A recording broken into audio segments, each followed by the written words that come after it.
ಎಲ್ಲರಿಗೂ ನಮಸ್ಕಾರ. ನಾನು ಗಣೇಶ್ ಪಾಟೀಲ್. ಸ್ನೇಹಿತರೆ, ಇವತ್ತಿನ ಈ ಕ್ಲಾಸ್ನಲ್ಲಿ ಭಾರತೀಯ ಸಾಕ್ಷ್ಯ ಅಧಿನಿಯಮ 2023ಯ ಸೆಕ್ಷನ್ 1 ಡಿಸ್ಕಸ್ ಮಾಡೋಣ. ಸೆಕ್ಷನ್ 1 ಭಾರತೀಯ ಸಾಕ್ಷ್ಯ ಅಧಿನಿಯಮದ ಶಾರ್ಟ್ ಟೈಟಲ್ನ ಬಗ್ಗೆ, ಅಪ್ಲಿಕೇಶನ್ನ ಬಗ್ಗೆ ಮತ್ತು ಕಮೆನ್ಸ್ಮೆಂಟ್ನ ಬಗ್ಗೆ ಈ ಸೆಕ್ಷನ್ ಹೇಳುತ್ತೆ. ಸಬ್ಸೆಕ್ಷನ್ 1 ಪ್ರಕಾರ ಈ ಒಂದು ಕಾಯ್ದೆಯನ್ನ ಭಾರತೀಯ ಸಾಕ್ಷ್ಯ ಅಧಿನಿಯಮ 2023 ಅಂತೇಳಿ ಕರೆಯಬಹುದು ಅಂತೇಳಿ ಈ ಸಬ್ಸೆಕ್ಷನ್ 1 ಹೇಳುತ್ತೆ.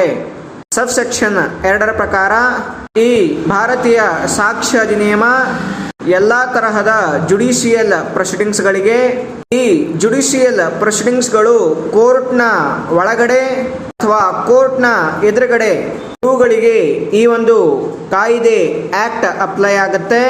ಈ ಆಕ್ಟ್ ಕೋರ್ಟ್ಸ್ ಮಾರ್ಷಲ್ ನಲ್ಲೂ ಕೂಡ, ಈ ಕೋರ್ಟ್ಸ್ ಮಾರ್ಷಲ್ ಅಂತಂದ್ರೆ ಆರ್ಮಿಗಳಲ್ಲಿ ಅಂದ್ರೆ ಸೇನೆಯಲ್ಲಿ ಯಾವುದಾದರೂ ಡಿಸ್ಪ್ಯೂಟ್ಸ್ ಗಳಿದ್ರೆ ಅವುಗಳನ್ನ ಬಗೆಹರಿಸಿಕೊಳ್ಳೋದಕ್ಕೆ ಇರುವಂತಹ ಕೋರ್ಟ್ಸ್ ಮಾರ್ಷಿಯಲ್ ಅಲ್ಲೂ ಕೂಡ ಈ ಭಾರತೀಯ ಸಾಕ್ಷ್ಯ ಅಧಿನಿಯಮ ಅಪ್ಲೈ ಆಗುತ್ತೆ ಅಂತ ಹೇಳಿ ಈ ಸಬ್ಸೆಕ್ಷನ್ 2 ಹೇಳುತ್ತೆ.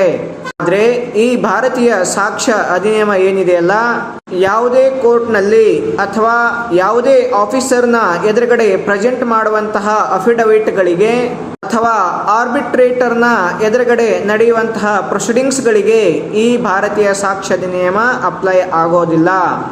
ಸಬ್ಸೆಕ್ಷನ್ 3 ಏನು ಹೇಳುತ್ತಂದ್ರೆ, ಈ ಒಂದು ಭಾರತೀಯ ಸಾಕ್ಷ್ಯ ಅಧಿನಿಯಮ 2023 ಸೆಂಟ್ರಲ್ ಗವರ್ನಮೆಂಟ್ ತನ್ನ ಅಫಿಷಿಯಲ್ ಗೆಜೆಟ್ನ ನೋಟಿಫಿಕೇಶನ್ ನಲ್ಲಿ ಯಾವ ಡೇಟ್ ನಂದು ಇದು ಫೋರ್ಸ್ ನಲ್ಲಿ ಬರಬೇಕು ಅಂತೇಳಿ ಅಪಾಯಿಂಟ್ ಮಾಡಲಾಗುತ್ತೋ ಆ ದಿನದಿಂದ ಈ ಭಾರತೀಯ ಸಾಕ್ಷ್ಯ ಅಧಿನಿಯಮ ಫೋರ್ಸ್ ನಲ್ಲಿ ಬರುತ್ತೆ ಅಂತೇಳಿ ಹೇಳಲಾಗಿದೆ. ಸೊ ಈ ಒಂದು ಸಬ್ಸೆಕ್ಷನ್ 3 ನ ಆಧಾರದ ಮೇಲೆಯೇ ಈ ಭಾರತೀಯ ಸಾಕ್ಷ್ಯ ಅಧಿನಿಯಮ ಜುಲೈ 1, 2024ನೇ ತಾರೀಕಿನಂದು ಫೋರ್ಸ್ ನಲ್ಲಿ ಬಂದಿದೆ. ಸ್ನೇಹಿತರೆ, ಇದು ಭಾರತೀಯ ಸಾಕ್ಷ್ಯ ಅಧಿನಿಯಮದ ಸೆಕ್ಷನ್ 1.